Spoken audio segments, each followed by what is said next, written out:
Matemática seria isso também. Sim, mais ou menos. É mais ou menos, mas a ideia é por aí. Você sabe que bem antes da prensa de Gutenberg, surgiu essa prensa já apareceu na China, séculos antes da prensa de Gutenberg. A prensa de Gutenberg foi o que fez despencar o custo de textos, de impressos. Você tem um texto sobre qualquer coisa, tem uma Bíblia, era uma coisa só para ricos, era uma coisa absurdamente caro. A partir do momento que se criou a prensa, eu poderia fazer cópias de textos por um custo absurdamente menor, certo? Sim. Essa prensa revolucionou o mundo, só que ela aparece séculos antes na China. Por que não deu certo na China? E é óbvio a resposta. Meus alunos ficam doidos quando eu falo isso pra eles. Tá, ela apareceu lá e não deu certo. Não deu certo na China. A resposta é óbvia. Porque não tinha demanda, as pessoas não sabiam ler. Boa, bom pensamento, um bom pensamento, muito bom. Mas sabe que na China tem gente pra caramba, mesmo hoje tem 1,5 bilhão de pessoas, né, hoje. Mesmo que tivesse muito menos pessoas atrás, se é 1% que sabe ler, já é gente pra caramba. Então acho que o problema não é demanda, né? Mas foi muito bom o seu raciocínio. Eu gostei, foi muito bom o seu raciocínio. Pô, valeu, mas é o que eu sempre falo para meus alunos. Valeu, vou embora. Você tem que fazer o caminho todo. Você tem que imaginar que você vai usar aquilo, senão você não vai entender, certo? Então imagina o seguinte, como que funciona a prensa de Gutenberg? Alguém tem noção? É aquela que você gira ela prensa e você volta ela. Boa, mas eu tenho que criar o texto. Como que eu crio o texto? Pegando os caracteres, que são feitos individualmente, e eu boto ali os caracteres. Sim. Certo? E aí eu faço o texto. Entendeu o problema de eu fazer isso na China? Lá são palavras. Lá eu tenho que, para escrever um texto básico, eu tenho que ter pelo menos 5.000 kanjis. Para eu escrever qualquer coisa que eu queira em português, eu preciso de 23 caracteres. Sim. Entendeu? Então aqui a gente precisava de 23 caracteres. Lá eles precisam de 5.000 kanjis. Então não funcionava. Por quê? Porque a civilização chinesa aparece lá no Rio Amarelo, lá na China. Todas as grandes civilizações apareceram em volta de rios, né? Então a civilização chinesa aparece no Rio Amarelo, na Índia aparece em volta do Rio Gange, no Egito aparece em volta do Rio Nilo, né? Então cada um na Península Arábica é o Eufrates e o outro lá que eu esqueci, o Tigres e o Eufrates, né? Então a civilização chinesa ficou muito isolada. Então os caracteres arábicos acabam não chegando, não permeiam a sociedade deles.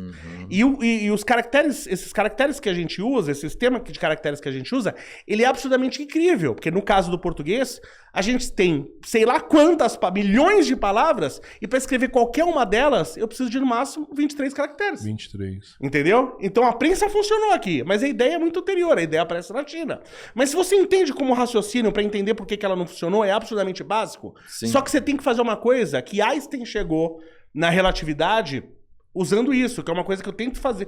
Toda vez eu tenho que fazer meus alunos usarem, que é ensaio mental. Você tem que fazer um ensaio mental. Então por que a prensa não funcionou? Não adianta você ficar pensando, você tem que falar, peraí, deixa eu tentar fazer funcionar. Eu vou pegar a minha prensa e aí eu vou escrever um texto. Aí então tem que escrever o texto na prensa. Eu tenho que ter os caracteres, então eu vou ter que fazer os caracteres. Se você pensar desse jeito, automaticamente você já entende o problema. E é uma coisa que eu sempre falo para os alunos, não procure solução. Entenda o problema. Se você entende o problema, a solução sai sozinha. Mas você tem que ter um conhecimento básico também, né? Pra você entender que lá na China... Esse é o problema. Tem que ter conhecimento básico, que é o que cada vez está melhor. Que é mais ou menos o que a inteligência artificial propõe hoje, né? Sim, sim. A inteligência artificial te dá uma alternativa muito fácil. Mas você tem que saber o que você vai pedir pra inteligência. Mas o problema que eu tava falando que a gente não terminou o assunto. Hoje, na área de humanas, por exemplo, o cara ele pode pedir assim, faça um mestrado pra mim no assunto tal. E ele faz. Você entendeu? Então, se você gosta de mestrado, doutorado na área de humanas, já a partir de agora não vai querer mais dizer nada. Nada. Na área de biológicas e de... Por exemplo, uma coisa que aconteceu... Eu fiz meu mestrado na USP. Fiz meu mestrado na USP e tô fazendo física nuclear. Que eu fiz na área de energia nuclear. Ele não é o meu tema não é especificamente disso, mas eu fiz na área e as matérias de energia nuclear. Né? Então, quando eu fiz lá, é uma coisa que aconteceu muito curiosa, que assim que eu ganhei um e-mail da USP, eu comecei a receber, naquela época, eu terminei meu mestrado em 2008. Naquela época, eu comecei a receber um monte de e-mail para você comprar o mestrado. Um monte de e-mail. E eu pensava, gente, mas se eu puder pagar uma pessoa que tem Comprar tese de mestrado, sua tese que você ia defender lá? Você podia comprar. Caralho. Entendeu? Só que eu pensava, a pessoa que tiver condição de fazer isso que eu tô fazendo, eu não tenho dinheiro pra pagar essa pessoa. Porque esse é o problema das teses na área de exatas e biológicas. Mas não é no mestrado que você tem que desenvolver uma tese, mostrar como chegar lá. Mestrado não tem tese. TCC e mestrado é dissertação. Tese é no doutorado. No doutorado. Isso, tese doutorado é no doutorado. Não tem como comprar, né, cara? Tem. Na área de humanas tem. Não, só se for fazer pra você, né?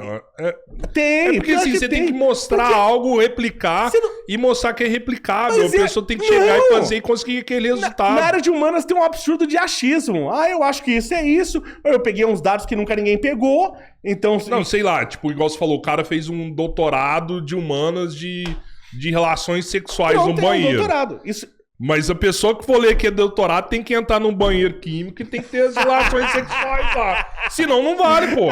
Comprovação em pares. Não vale. É assim um doutorado de física, um doutorado de exatas, não é?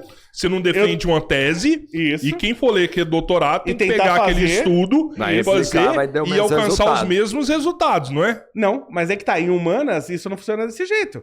Porque eu posso fazer numa determinada, por exemplo, um experimento numa determinada sociedade e dar um resultado, e daqui um ano já teve uma alteração cultural que os resultados são outros. Você entendeu?